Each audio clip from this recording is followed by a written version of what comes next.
لا إله إلا الله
kalande huye la ilaha illallah shegene ka kalande la ilaha illallah ala tanu nyene maya kono la ilaha illallah sabu ala ya so che ba dora la ilaha illallah onyo ona te mo shefe la ilaha illallah oye shegane ama la ilaha illallah chekele me cheba ukafu la ilaha illallah chekele me Allah jo ukafu la ilaha illallah chekele me wali ukafu la ilaha illallah oye shegane ama ala tano ni ma mere boye la ilaha illallah shegene tenge ma mere la ilaha illallah wapuye de be khalifa ya wulu kan la ilaha illallah ye bare gada tige ala ye la ilaha illallah bere pora kasida mi po la ilaha illallah amondale ra bere hoda la ilaha illallah se bode kasida wala fe la ilaha illallah na menu ye kasida ibo la ilaha illallah illa be bo ro fana la ilaha illallah Rammo shehu fanate lune la ilaha illallah alele yele kasida illa bele la ilaha illallah kasida ka fo pamana kana la ilaha illallah afela na yele kasida illa la ilaha illallah wala ka fo sabana do la ilaha illallah kasida dua ode la ilaha illallah ale mohammed te kalane la ilaha illallah kasidanda kerefe la ilaha illallah abakolo boshe ate safe la ilaha illallah akuma memele kasida ina la ilaha illallah kasida bamana kanile la ilaha illallah aya gaboni arabu kanile la ilaha illallah aye se ge alai la ilaha illallah aye kuma jime fokasi da infana la ilaha illallah muhammad ali rabbi hoda la ilaha illallah wali muhammad Kisini la ilaha illallah Kuni muhammad me kunandi anili la ilaha illallah Ibana gatu amalara la ilaha illallah Biya soro itanyena la ilaha illallah Biya bila itachena la ilaha illallah Wala lebeni yoro ifanana la ilaha illallah Ibeta aleke sharati dekane la ilaha illallah Yoro de kumabaye la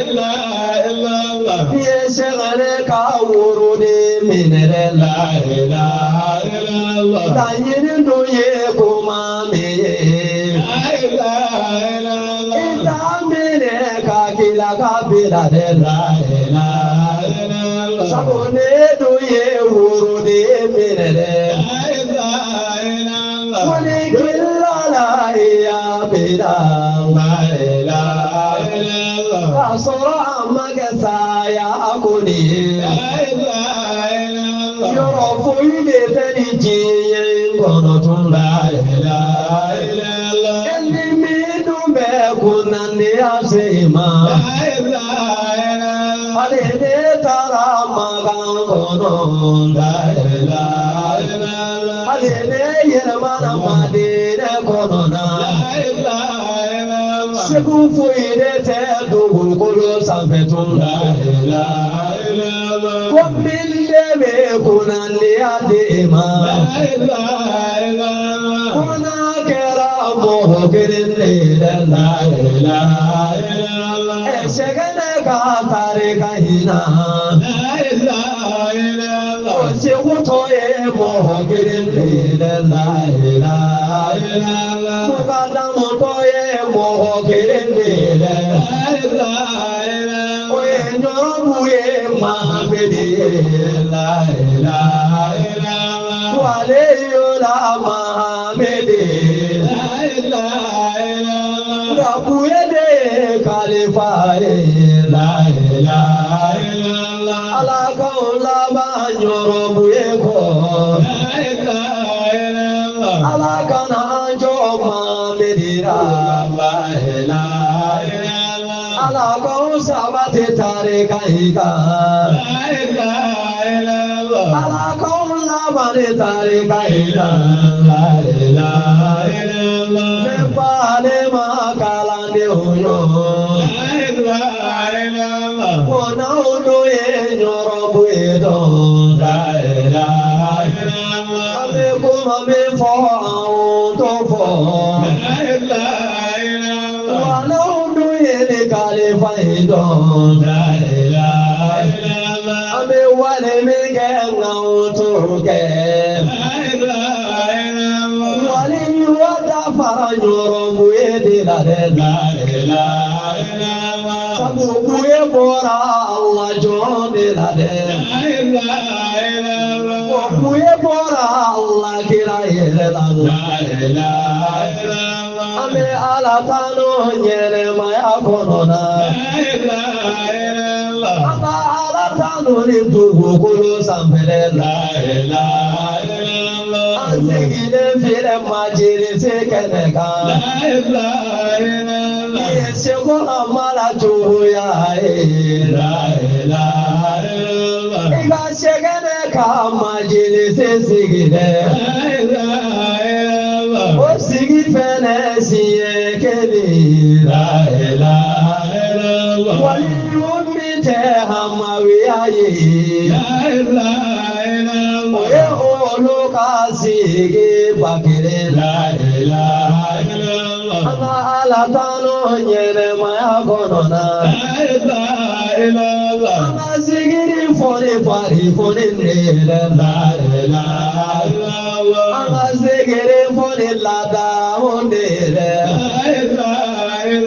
Ama sigiri foni dusukuni mandile. La ilaha illallah. Muhammadur Rasulullah. Allah de masakile fanaye. Allah kira de chiri mulo fanaye. Ale de chiri lava fanaye. Shagane kamile la. Musere sere kaso kono. Kaso kuye kaso jugu doire la. Sa jugu de kume kaso ikono. Oye shego hamala fene noe la. Kosa ode bile wale yoike. Nobele kera oya bepani la. Shagana to kaso ae. Shagana ya fa kala de onye na la. Ni asoro tata fembe. Omi aka kala de la.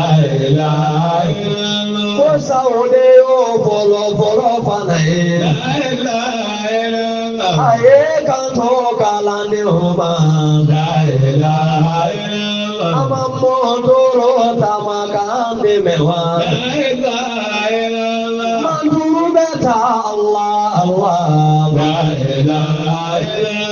Allah Allah Allah Allah.